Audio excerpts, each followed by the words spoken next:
మీ ఎలాంటి వ్యాపార ప్రకటనలకైనా వెంటనే మా ఛానల్ సంప్రదించండి. అందరికీ నమస్కారం. నేను శిరీష. ఈరోజు మనతో పాటు ఉన్నారు ప్రముఖ ఆధ్యాత్మికవేత్త, జ్యోతిష్య వాస్తు పండితులు, శ్రీ లలితాదేవి ఉపాసకులు, బ్రహ్మశ్రీ నానాజీ పట్నాయక్ గారు. గురుగారితో మాట్లాడదాం. గురుగారు నమస్కారం. శ్రీమాత్రే నమః.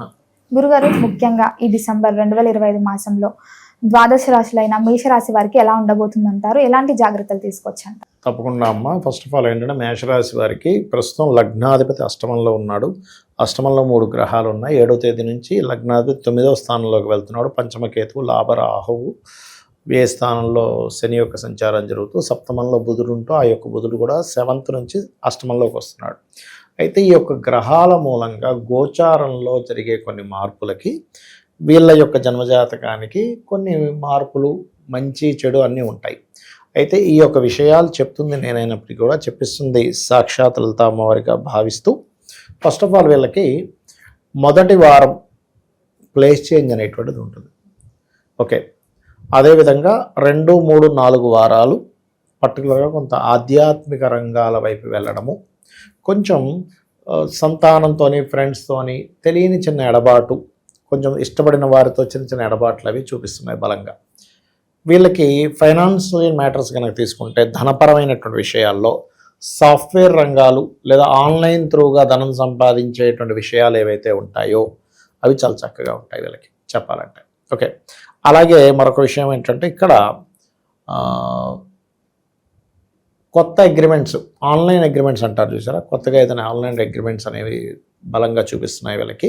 మధ్యవర్తిత్వంగా ఉండి మనీ చేస్తుంటారు కొన్ని మీడియేటింగ్ లాగా, వాటి మూలంగా కూడా ధనయోగం ఉంది చెప్పాలంటే వీరికి. ఇక అదేవిధంగా వీరికి ఏదైనా గతంలో ఏదైనా ఒక ప్రాపర్టీ ఉంది తీసేసేయాలి, చిన్న చిన్న 2-3 ఉంటే తీసేసి కొత్తది కొనుక్కుందాం అనుకుంటారు.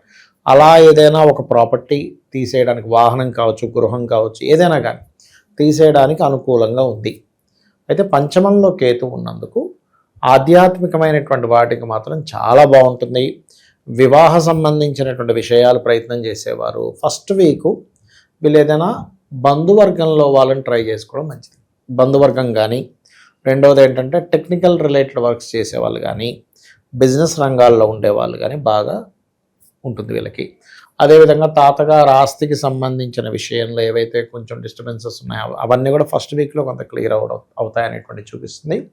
వీళ్ళకి పర్టికులర్గా ఏలినాడు శని నడుస్తుంది కదా. ఏలినాడు శని వల్ల ఏంటంటే ఎప్పుడు కూడా 12వ స్థానంలో శని యొక్క సంచారం జరిగేటప్పుడు ఇన్వెస్ట్మెంట్స్ విషయంలో జాగ్రత్తగా ఉండాలి. తొందరపడి ఏదో ఇన్వెస్ట్మెంట్ చేయడము ఇలాంటివి చేయకూడదు అనేటువంటి చాలా స్పష్టంగా గోచరిస్తుంది. అంటే లాంగ్ టర్మ్ ఇన్వెస్ట్మెంట్స్ ఓకే, కానీ షార్ట్ టర్మ్ ఇన్వెస్ట్మెంట్స్ కోసం మాత్రం ట్రై చేయడం వేస్ట్. ఉద్యోగ సంబంధించినటువంటి అంశాలలో ఉన్న ప్రదేశం కాకుండా ఇతర ప్రదేశాలకు వెళ్ళడం ద్వారా అనుకూలత లభిస్తుంది. అదేవిధంగా వ్యాపారం చేసేవారు స్పిరిచువల్ రిలేటెడ్, ఇప్పుడు ఆధ్యాత్మిక రంగాల్లో ఉంటారు, పూజలు చేయించడం, పూజా సామాగ్రి స్టోర్స్ ఇట్లాంటివి బాగుంటాయి. అదేవిధంగా ఉద్యోగ సంబంధించిన అంశంలో వేరే ప్రాంతానికి వెళ్ళి ఉద్యోగం చేయడం అనేటువంటిది మంచిది. వీళ్ళకి గురువు 3వ స్థానంలో ఉంటున్నాడు కాబట్టి, 3వ స్థానం వైపు వస్తున్నటువంటి గురువు 3వ స్థానాన్ని ప్రభావితం చేస్తున్నాడు కాబట్టి పర్టికులర్గా ఈ యొక్క రాశి వారికి పూర్వజన్మ కర్మ అనేటువంటి దేంతో కనెక్ట్ అయి ఉంటుంది. ఈ లగ్నమైన రాశి అయినా కూడా ఎవరికైనా మనీ అప్పు రూపంలో బంధువర్గం వాళ్ళకి ఇచ్చే దాంట్లో లేదా మధ్యవర్తిత్వంగా వెళ్ళి ఇరుక్కోవడం ఇట్లాంటివి ఉంటాయి. కాబట్టి వీళ్ళు పర్టికులర్గా వీళ్ళు చేయవలసింది ఏమిటి అంటే పొరపాటును కూడా సంతకం పెట్టడము, మధ్యలో వెళ్ళి అప్పు ఇప్పించడం కానీ ఇలాంటివి ఏవి పొరపాటును కూడా చేయకూడదు. ఇది ముఖ్యంగా గుర్తుపెట్టుకోవాలి. అదేవిధంగా వీళ్ళు ఎక్కువగా గణపతి యొక్క ఆరాధన, సూర్య నమస్కారాలు చేయడము, వీలైతే వీళ్ళకి కొంచెం ఏలినాడు శని నడుస్తుంది కాబట్టి నువ్వుల నూనె శివాలయాల్లో దీపారాధన కోసం ఇవ్వడం, నువ్వులు, కందులు, ఉలవలు ఈ 3 పదార్థాలు దానంగా ఇవ్వడం. ఉలవలు, కందులు ఏమో మంగళవారం నాడు ఇవ్వాలి. ఉలవలతో రెడ్ కలర్ క్లాత్, నువ్వులతోనేమో బ్లూ కలర్ క్లాత్, కందులతో కూడా రెడ్ కలర్, ఉలవలతో మల్టీ కలర్ ఇవ్వాలి. కొంతమంది రెడ్ ఇస్తారు కానీ మల్టీ కలర్ ఇస్తే ఇంకా బాగుంటుంది. కందులతో రెడ్ కలర్ క్లాత్ ఇస్తే చాలా చాలా మంచిది చెప్పాలంటే. కొంచెం ఏంటంటే కొన్ని ఆలోచనలు ఒక్కొక్కసారి విరక్తిగా అబ్బా ఏం చేస్తామని కొంతమందిని వదిలేయాలనిపించడం, ఫ్రెండ్స్ ఇలాంటి ఆలోచనలు అన్నీ కూడా వస్తూ ఉంటాయి. ఫ్రెండ్స్లో ఉండే వాళ్ళు కొంచెం విచిత్రంగా ప్రవర్తించడం, కొంచెం ఆధ్యాత్మిక చింతన ఎక్కువగా వెళ్ళడం వల్ల కొంత దేవతా సంబంధించిన దర్శనాలు కూడా అవ్వడం కూడా జరుగుతుంది వీరికి చెప్పాలంటే. ఓకే, కాకపోతే ఇక్కడ ఏంటంటే ఫస్ట్ ఆఫ్ ఆల్ వీళ్ళు ఉన్న ప్లేస్లో సెటిల్ అవ్వాలంటే కాదు, ప్లేస్ మారాలి. ఎంత వీళ్ళు ప్లేస్ మారుతూ ఉంటే, ఎందుకంటే 4వ స్థానంలో ఉండే గురువు కూడా వక్రించాడుగా, వీళ్ళ లైఫ్లో బాగుండాలంటే ఒకటే ప్లేస్ మారాలి. ఫైనాన్షియల్గా ఇంకా మంచి గ్రోత్ రావాలంటే దుర్గాదేవి ఆరాధన ముఖ్యంగా చేస్తూ ఉండాలి ఎక్కువగా. ఎంత దుర్గాదేవి ఆరాధన, అమ్మవారి ఆరాధన ఎంత చేస్తూ ఉంటే అంత బాగుంటుంది. ఇక ట్రాన్స్పోర్ట్ రంగాల్లో ఉండే వాళ్ళు, ఫుడ్ రిలేటెడ్ రంగాల్లో ఉండేటువంటి వారికి 20వ తేదీ తర్వాత నుంచి ఫైనాన్షియల్ గ్రోత్ అనేటువంటిది చాలా చాలా బాగుంటుంది వీరికి. అది మెయిన్గా చూసుకోవాలి. అది గురుగారు ముఖ్యంగా మరి విద్యార్థులకు ఎలా ఉండబోతున్నారు? విద్యార్థులకి యావరేజ్గా ఉంది, ఎందుకంటే 4వ స్థానం మీద ఎటువంటి శుభగ్రహ సంబంధము లేదు కాబట్టి యావరేజ్గా ఉంటుంది, అంతంత మాత్రంగా వెళ్తూ ఉంటుంది విద్యార్థులకి. ట్రాన్స్పోర్ట్ రంగాల వారికి ఇందాక నేను చెప్పినట్టుగా 20వ తేదీ వరకు నార్మల్గా ఉండి 20వ తేదీ తర్వాత నుంచి బాగుంటుంది చెప్పాలంటే. వివాహం జరగకుండా వివాహం కోసం ప్రయత్నాలు చేసే వారికి వివాహ యోగం ఉందంటారా? ఇందాక చెప్పాను కదమ్మా, బంధువర్గంలో వారితో అయితే సెట్ అవుతుంది ఫస్ట్ వీక్లో. సెకండ్ వీక్ నుంచి అంటే పర్టికులర్గా ఏంటంటే 2వ వివాహం కోసం ప్రయత్నం చేస్తుంటారు. ఫస్ట్ వివాహం విషయం లేదంటే డిస్టర్బ్ అయ్యి అలాంటి వారికి సెట్ అవుతుంది చెప్పాలంటే ఈ మొదటి 20 రోజులు కూడా. అంటే ఫస్ట్ ఏదో డివోర్స్ అవుద్ది, డిస్టర్బ్ అవుద్ది చూసారా, అలా అయిన వారికి సెకండ్ మ్యారేజ్ కోసం ట్రై చేసేటువంటి వారికి ఫస్ట్ 20 days చాలా ఆపర్చునిటీస్ చాలా ఎక్కువ వస్తాయి. ముఖ్యంగా గురుగారు వివాహం జరగగానే సంతానం గురించి ఆలోచిస్తారు కదా, సంతానం విషయంలో కొంత ఇబ్బంది ఉంది, పంచమంలో కేతువు కదా. అలాగే గణపతి ఆరాధన ఎంత చేసుకుంటూ ఉంటే సంతానం అంత బాగుంటుంది. విదేశాలకు సంతానం పంపించాలనే ప్రయత్నం చేస్తే బాగుంటుంది. రాజకీయ యావరేజ్గా ఉంది. ఓవరాల్ గా గురుగారు మరి ప్రతి ఒక్కరు ఈ రాశి వారు ఎలాంటి పరిహారాలు చేసుకోవచ్చు? గణపతి ఆరాధన, సూర్య నమస్కారాలు ఎక్కువగా చేసుకోవాలి. గురుగారు మొత్తం మీద ఈ రాశి వారికి మాసం గురుగారు ఇంతవరకు మనము గోచార జాతకాల గురించి చెప్తున్నారు. సో వ్యక్తిగతంగా మన జాతకాలని ఎలా తెలియజేస్తారు గురుగారు? ఏం లేదమ్మా, ఫస్ట్ ఆఫ్ ఆల్ గోచార ఫలితం ఈజ్ ఇప్పుడు మార్కెట్ ఎట్లా ఉంది, బయట వాతావరణం ఎలా ఉంది అలాంటిది. పర్సనల్ చార్ట్ ఈజ్ మనము కంప్లీట్గా ఈ జీవుడు. ఇప్పుడు ఎగ్జాంపుల్ ఇక్కడ నుంచి నేను ఒక అమీర్పేట వెళ్ళాలి, ఆటోలో వెళ్ళొచ్చు, కారులో వెళ్ళొచ్చు, మెట్రోలో వెళ్ళొచ్చు, ట్రైన్లో వెళ్ళొచ్చు, ఉదాహరణ చెప్తున్నా. రకరకాల మార్గాల ద్వారా వెళ్తా, బైక్ మీద వెళ్తా. అసలు నేననేవాడినే శక్తి లేదు, నాకు జ్వరం వచ్చింది, ఎలా వెళ్తా?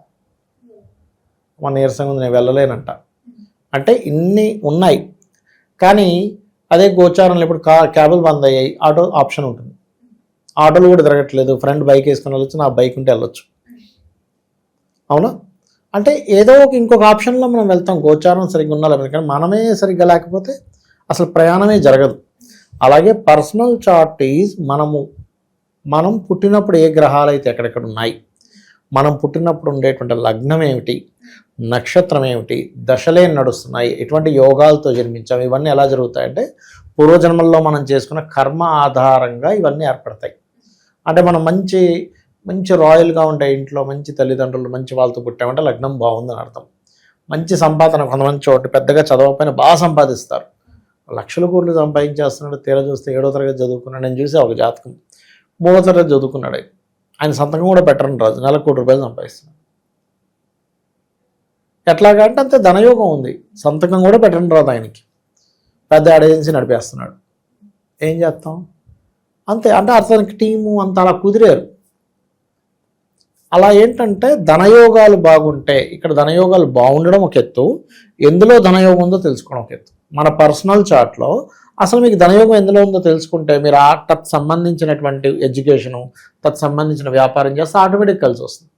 ఇక మనం ఎప్పుడు మనకి డబ్బులు ఇబ్బంది వస్తుందంటే మనకి కలిసి రాని దాంట్లో మనం వేలు పెడతాము, అది మీకు కలిసి రాదు. ఎలా వస్తుంది? ఇప్పుడు భూమి లోపల ఇక్కడ వాటర్ పడతాయంటే అక్కడే తవ్వాలి, ఇంకో దగ్గర తవ్వుతే ఏమవుతుంది? శ్రమ, ధనం వేస్ట్, శ్రమ వేస్ట్. ఎలాగో ఇది కూడా అంతే. అలాగే కొంతమందికి అన్నదమ్ములతో గొడవలు ఉంటాయి. ఎందుకు ఉంటాయి అంటే మీరు పూర్వజన్మలో చేసిన అన్నదమ్ములతో, నక్కచెల్లెలతో చేసిన గొడవలు ఈ జన్మలో కర్మ రూపంలో వస్తుంది.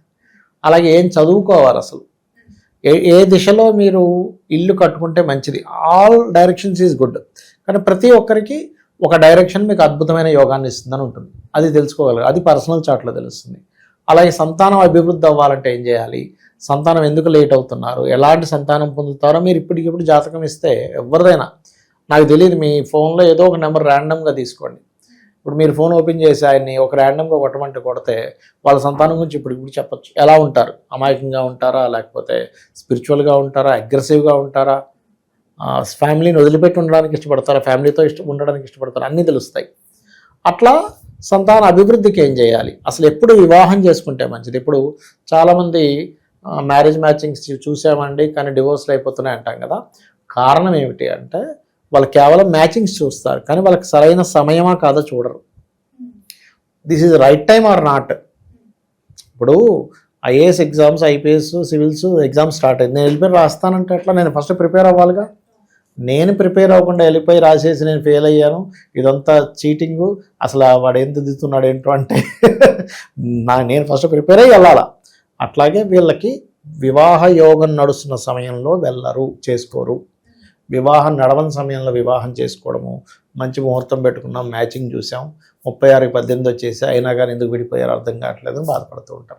అదేవిధంగా బిజినెస్ కానివ్వండి, జాబ్ కానివ్వండి, ఇన్వెస్ట్మెంట్స్ కానివ్వండి, విదేశాలకు వెళ్ళే యోగం కానివ్వండి, లైఫ్లో వచ్చేటువంటి అప్ అండ్ డౌన్స్ కానివ్వండి, ఇవన్నీ మన పర్సనల్ చార్ట్లో తెలుస్తాయి. సరే నాకు జాతకం లేదు, ఏమీ లేదు, నేను సింపుల్గా ఒకటే చెప్తా. మీరు నిత్యము ఉదయం సాయంత్రం అమ్మవారి ఆరాధన చేయండి, లలితా సహస్రనామాలు చదువుకొని అమ్మవారి మీద పూర్తి నమ్మకం పెట్టుకొని, అమ్మ నా పని నేను ధర్మంగా చేసుకుంటూ వెళ్ళిపోతాను, నీదే బాధ్యత అనుకుంటే వెళ్ళిపోండి. ఆవిడ అన్నీ చూసుకుంటుంది, నీకేమీ తెలియదు అనుకుంటే. తెలుసు కొద్ది గొప్ప శాస్త్రపరంగా ఏం తెలుసుకుందని ముందుకెళ్తున్నాం, ఈ హెల్ప్ తీసుకోవచ్చు. అట్లా గురుగారు ఓవరాల్గా తెలియని విషయాలు ఎన్నో తెలియజేసినందుకు ధన్యవాదాలు. శ్రీమాత్రే నమః.